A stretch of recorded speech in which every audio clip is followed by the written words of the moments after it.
बिस्मिल्लाहिर्रहमानिर्रहीम। अस्सलाम वालेकुम स्टूडेंट्स, क्या हाल हैं जी। अल्लाह से दुआ करता हूँ कि आप सब लोग खैरियत से होंगे।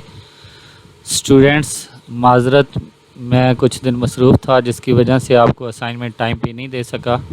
आज इंशाल्लाह जितनी भी असाइनमेंट पेंडिंग हैं वो सारी अपलोड कर दूँगा। स्टूडेंट्स, आज का हमारा टॉपिक है MTH 501, असाइनमेंट नंबर 1 है। इसके टोटल 20 मार्क्स हैं और आज ही इसकी लास्ट डेट है। तो इंशाल्लाह आज मैं कोशिश करूँगा कि तमाम असाइनमेंट्स जो है वो आप तक पहुँचा दूँ। इंस्ट्रक्शन आपने ख़ुद रीड कर लेनी है।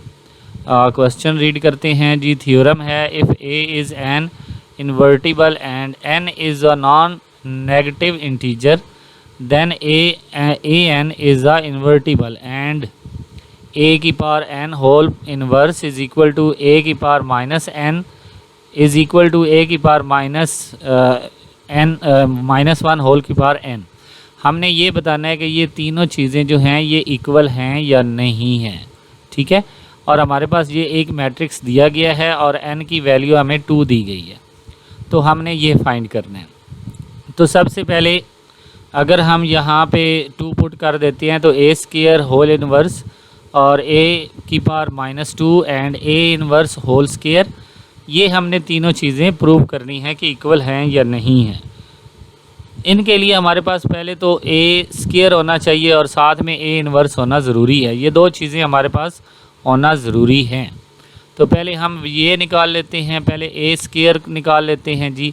a को a से मल्टीप्लाई करेंगे तो a स्क्वायर बनेगा। तो यहाँ पे मल्टीप्लाई कैसे करना है, फर्स्ट रो को फर्स्ट कॉलम के साथ और फर्स्ट एंट्री को आपने फर्स्ट एंट्री के साथ मल्टीप्लाई करना है, ठीक है। और सेकंड एंट्री को आपने सेकंड एंट्री के साथ मल्टीप्लाई करना है। जैसे 1 1 1 मैंने लिखा, बीच में प्लस डालेंगे और 0 को 2 से मल्टीप्लाई किया, 0 आया। फिर 1 को मल्टीप्लाई 3 से करेंगे तो हमारे पास 3 आ जाएगा। इसी तरह अभी हम इसी रो को सेकंड कॉलम के साथ पहली एंट्री को पहली एंट्री के साथ यानी कि 1 को 0 से मल्टीप्लाई करेंगे तो आंसर 0 आ जाएगा। फिर 0 को 1 से मल्टीप्लाई करेंगे, आंसर 0 आ जाएगा। और फिर 1 को लास्ट 1 से मल्टीप्लाई करेंगे तो आंसर 1 आ जाएगा। ओके, अब सेम इसी रो को नेक्स्ट कॉलम के साथ मल्टीप्लाई करेंगे। जब तक ये रो चलती रहेगी आपने इसके नंबर जो हैं वो रो फॉर्म में लिखते रहना है, ठीक है। ये 1 को 1 से किया, 1 आ गया हमारे पास। फिर 0 को 1 से किया, हमारे पास 0 आ गया।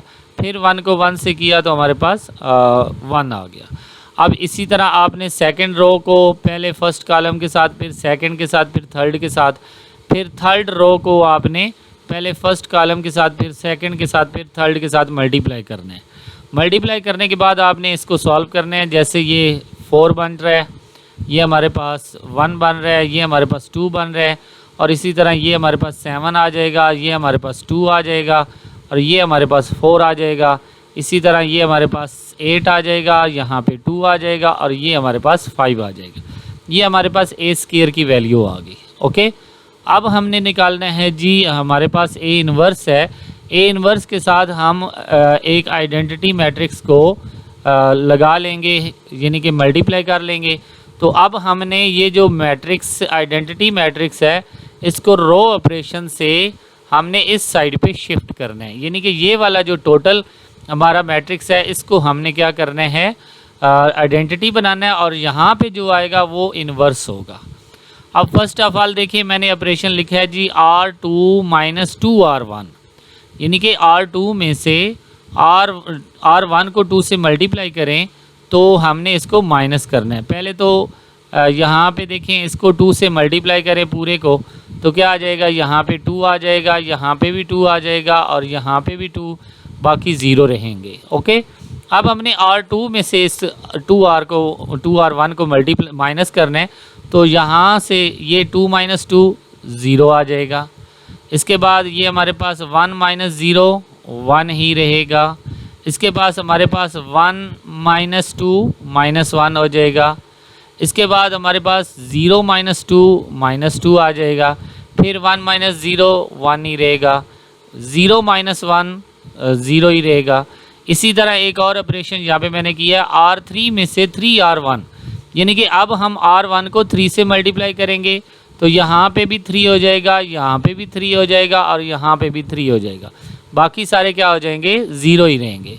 अब 3 में से यहाँ वाला R3 माइनस करें तो 0 हो जाएगा। इसी तरह यहाँ पे 1 है, 1 माइनस 0 1 ही रहेगा।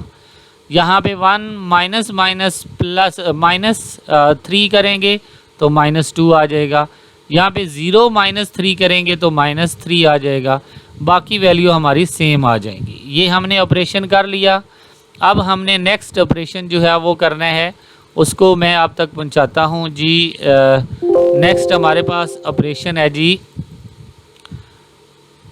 R3 माइनस R2 करना है, यानी कि ये R3 है, इसमें से R2 को माइनस करना है। तो 0 माइनस 0 0, 1 माइनस 1 माइनस 1 हमारे पास 0 आ जाएगा। 0 माइनस माइनस प्लस 1 हो जाएगा तो -1 यहाँ पे आंसर आ जाएगा। ये भी 0 माइनस माइनस प्लस 2 हो जाएगा तो -3 प्लस 2 हमारे पास -1 आंसर आ जाएगा। ठीक है, इसी तरह हमारे पास 0 माइनस 1 -1 आंसर आएगा। 1 माइनस 0 हमारे पास 1 आंसर आ जाएगा। ओके जी, नेक्स्ट हमने ऑपरेशन करना है जी R1 प्लस R3 करना है, यानी कि R1 में प्लस R3 किया तो 1 प्लस 0 1 ही रहेगा, 0 प्लस 0 0 ही रहेगा। 1 माइनस 1 इज़ इक्वल टू 0 आ जाएगा यहाँ पे। इसके बाद 1 माइनस 1 इज़ इक्वल टू यहाँ पे फिर 0 आ जाएगा। इसके बाद 0 माइनस 1 ये हमारे पास -1 आ जाएगा। 0 प्लस 1 ये +1 आ जाएगा, क्योंकि हम प्लस कर रहे हैं। और ये एंट्रीज लिखनी कहाँ पे होती हैं, वहाँ पे लिखनी होती है जो आपका पहली रो होती है, यानी कि जहाँ जो चीज़ आपने पहले लिखी होती है उधर आपने आंसर लिखना होता है। फिर आप यहाँ पे ऑपरेशन मैंने 2 किए हैं। R2 में से R3 को माइनस किया है, ये R2 है, इसमें से 3 को माइनस किया तो 1 माइनस 0 1 ही रहेगा। -1 प्लस 1 0 हो जाएगा। -2 प्लस 1 -1 हो जाएगा। 1 प्लस 1 2 हो जाएगा। 0 माइनस 1 -1 आ जाएगा। और फिर -1 से मल्टीप्लाई किया R3 को, तो ये R3 है, इसको -1 से मल्टीप्लाई किया तो जो माइनस थे वो प्लस हो गए और जो प्लस थे वो माइनस हो गए। तो इस तरह आप देख सकते हैं कि इस साइड पे हमारा आइडेंटिटी मैट्रिक्स आ गया है। और ये वाला जो है ये हमारे पास आ गया जी इन्वर्स। ओके, अब हमने ये इन्वर्स निकाल लिया, ए स्क्वायर भी निकाल लिया। अब हम आते हैं अपने फर्स्ट स्टेप की तरफ। जो हमारे पास फर्स्ट चीज़ है वो क्या है, ए का स्क्वायर होल इन्वर्स, यानी कि जो हमने ए का स्क्वायर निकाला है उसका हम अब इन्वर्स निकालेंगे सेम इसी तरीके से जैसे हमने ए इन्वर्स निकाला है। ये सारा तरीका वैसे ही लिखा हुआ है, इसको आपने कर लेना है। तो ये हमारे पास आंसर आ गया जी। इसको मैंने इक्वेशन नंबर 1 कह दिया। फिर हमने दूसरी बार क्या किया, ए की पावर -2, तो इसको मैं लिख सकता हूँ ए इन्वर्स होल का स्क्वायर, यानी कि इन्वर्स को इन्वर्स के साथ मल्टीप्लाई करना। तो ये इन्वर्स को इन्वर्स के साथ मल्टीप्लाई किया तो मेरे पास ये आंसर आ गया। इसको मैंने इक्वेशन नंबर 2 कह दिया। फिर मेरे पास तीसरी वैल्यू है जी ए इन्वर्स दिया हुआ है, ए इन्वर्स होल स्क्वायर, तो इसको भी मैं A inverse multiply A inverse लिख सकता हूँ। तो इसको भी मल्टीप्लाई किया तो ये आंसर आ गया। अब ये तीनों अगर आंसर मैं देखूँ, इक्वेशन नंबर 1 का आंसर ये देखें, 2 -3 -2 -1 4 0 0 -2 एंड 1। इक्वेशन नंबर 2 का भी यही आंसर है और इक्वेशन नंबर 3 का भी यही आंसर है। तो इस तरह मैं कह सकता हूँ कि ये जो हमें थ्योरम दिया गया है ये प्रूव हो गया है। ओके जी, पीछे हमारे पास क्वेश्चन नंबर 2 है, determine whether the following set of the vector is linear independent और linear dependent. If the set is linear independent express one vector in the set of a linear combination of a other. सबसे पहले तो मैं आपको बता दूं कि कुछ मैंने यहाँ पे थ्योरम लिखे हैं, वो ये हैं, उसके मुताबिक आपको सॉल्व नहीं करना पड़ेगा। पहला थ्योरम है कि मैंने इसको लिख दिया, ये जो सेट हमें दिया गया है, set of a vector is linear independent because जो सेट ऑफ वेक्टर होता है वो इंडिपेंडेंट है। क्यों है? अब यहाँ पे मैंने 3 पॉइंट्स लिखे हैं।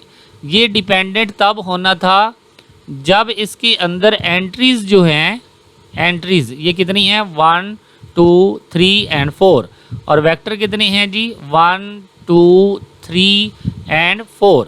अब ये दोनों की वैल्यू बराबर है, लेकिन पहला थ्योरम क्या कह रहा है, if a set contain more vector, यानी कि वेक्टर ज़्यादा हों then there are a entries in each vector.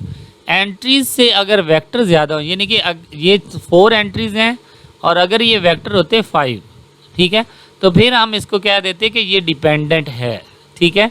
लेकिन ये दोनों इक्वल हैं, तो इसलिए मैं कह सकता हूँ कि ये इनडिपेंडेंट है, क्योंकि अगर ये एंट्रीज से वेक्टर ज़्यादा होते तो फिर मैं कह सकता था, यानी कि इस थ्योरम के मुताबिक फिर मैं कह सकता था कि ये डिपेंडेंट है, ठीक है। अब दूसरे पार्ट की बात करते हैं कि ये डिपेंडेंट इनडिपेंडेंट किस वजह से है। एक और भी थ्योरम है कि अगर कंटेन अ ज़ीरो वेक्टर, अगर इनमें कोई एक ज़ीरो वेक्टर भी होता तो फिर भी मैं इसको कह देता कि ये डिपेंडेंट लीनियर है, लेकिन इसमें तो कोई ज़ीरो वेक्टर नहीं है, तो इसलिए इसको मैंने कह दिया कि ये इनडिपेंडेंट है। दो चीज़ें होगी। तीसरा उसने कहा कि neither of the vector is a multiple of other, इसमें से आप तलाश करें कोई भी एक वेक्टर जो है वो दूसरे का मल्टीपल नहीं है। तो अगर कोई भी एक भी दूसरे का मल्टीपल होता तो फिर ये डिपेंडेंट बन जाना था, लेकिन ये मल्टीपल नहीं है, तो इसलिए इसको मैं कहूँगा कि ये इनडिपेंडेंट है। यानी कि ये 3 कंडीशंस हैं, इसके मुताबिक हम कह सकते हैं कि ये क्या है, इनडिपेंडेंट है। ओके जी, आई होप कि आपको समझ आई होगी। इंशाल्लाह नेक्स्ट वीडियो में हाज़िर होंगे, तब तक के लिए इजाज़त दें। अल्लाह हाफ़िज़।